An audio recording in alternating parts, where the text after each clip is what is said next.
what's going on, guys? So when the guys at Epoxy Sculpt contacted me and said that they wanted to send me some stuff, I figured that they'd send me like a pound, maybe 2 pounds, but they were kind enough to send me a lot more than I was expecting. And so I feel as though today's project is going to be a little more, how can I put this, excessive.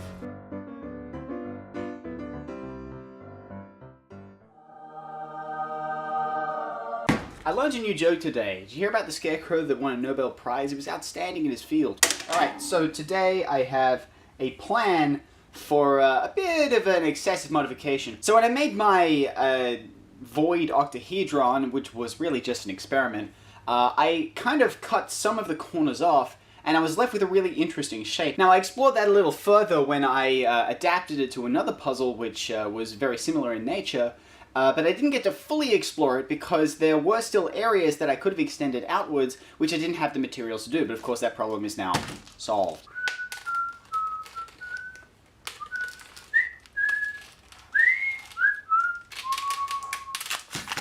There we go.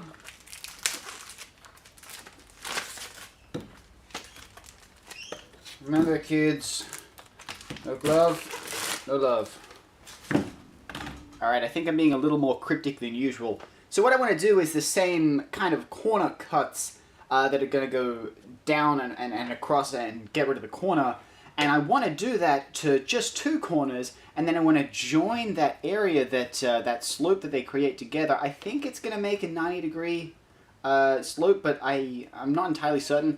But anyways, I'm going to join those together, and then I'm going to build the rest out, and I'm going to end up with this weird shape. I've got no idea what this is going to look like, but I'm just going with it because I'm kind of curious to see what would happen. This is actually the same kind of mentality I had when I made my pyramid, and I was very surprised with how that one turned out. So I'm just going to jump straight into this as per usual, going to get started and see what happens. Oh, hey, yeah, this is the last video in the series, so let's make it a good one. Alright, so to start this puzzle off, as per usual, and I'm sure you've heard me say plenty of times before, I took all the center caps out and then I tightened the puzzle up so that it wouldn't turn. As usual, this is very important to do as it prevents the puzzle from turning or catching on the blade of my bandsaw. That way it doesn't disassemble and disassemble my hand along with it, because that'd be really terrible. But while I'm doing all of that boring setting up stuff, I want to talk a little bit about this puzzle because I actually think it's really interesting and it's worth talking about the design of this before I get right into the building process. So my plan for this puzzle is it's going to be a triangular prism, but it's not going to be an equilateral triangle. The actual triangular shape is going to be dictated by one completely unmodified face and then 2 corners that I've cut down. I've never really seen this before and I don't think it's been done before, but of course that's not the aim of the game for this. I just want to see what happens when I make this puzzle. So I had the puzzle tightened up and nothing was turning, so I took it over to my bandsaw and then I cut just 2 corners off the puzzle. This is very similar to the Pyratop 3x3 and the Pyraminx out of a 3x3 that I made as other videos in this series.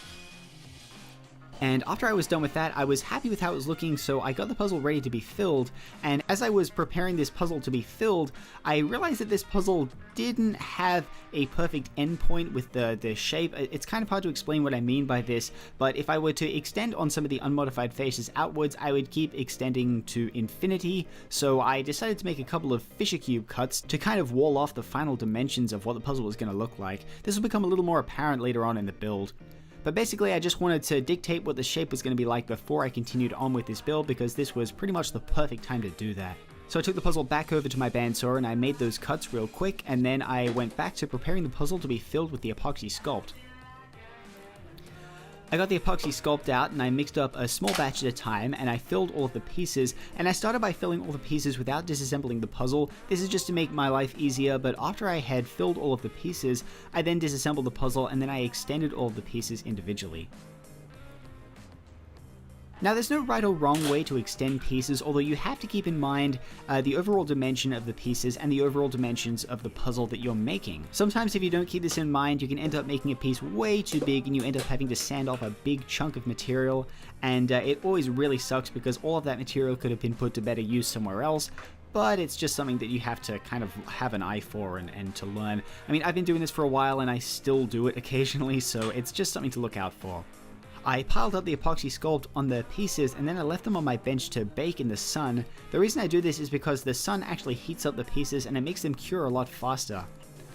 Although I have to be honest, these pieces didn't cure in time, so I actually put them on some baking paper and then I ended up baking them in the oven, which actually made them cure a lot quicker, and it's something that I've been doing a lot lately. After all the pieces had cured, it was time to sand them all down so that I could reassemble the puzzle.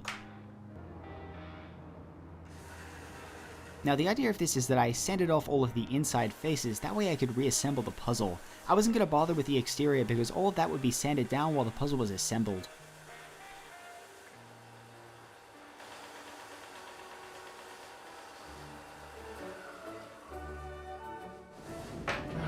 God, I tell you, kneeling down like this takes it out of your knees.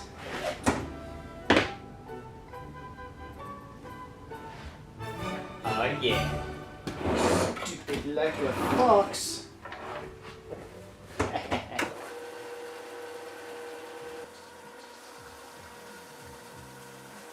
And after I reassembled the puzzle, I took it over to my belt sander and I sanded down the entire puzzle as one big unit. And as you can see here, dust was a real problem. This puzzle was very heavy on the epoxy sculpt, and so there was a lot of epoxy sculpt dust, so I had to use a mask for the majority of the sanding process. I also used a dust collector, but you can't really see it in these shots, and I didn't bother to actually include a video of it, but it is being used and it's working very well.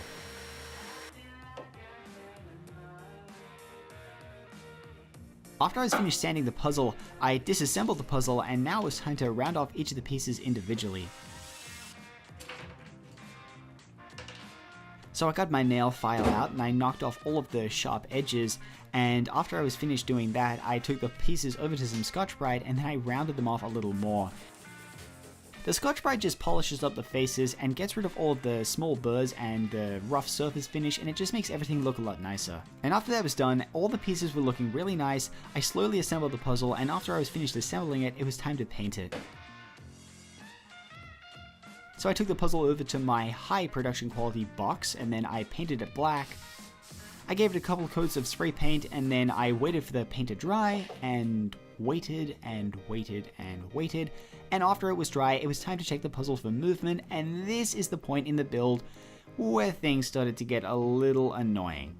Now you see, when I started this project, I tightened the puzzle up so that it wouldn't turn while I was making all of the cuts and everything, but I forgot to loosen those tensions before I made the extensions.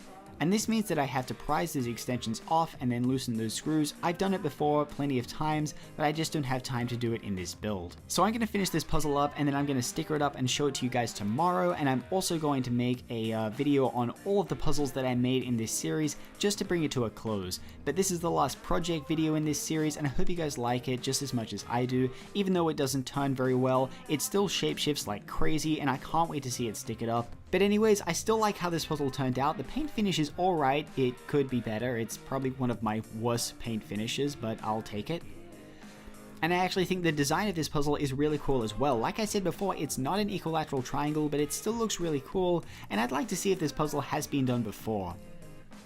But anyways, I'd encourage you to build this puzzle for yourself, even though it's a bit of an intermediate modification and it is very heavy on the epoxy sculpt. Once again, I want to thank thecubicle.us for sponsoring this series, and I also want to thank my supporters on Patreon for making this series and all of my other videos possible. It really is supported by you guys, and I thank you all so very much for donating to me. It really means a lot to me. But anyways, thank you guys for watching, and I'll see you all next time.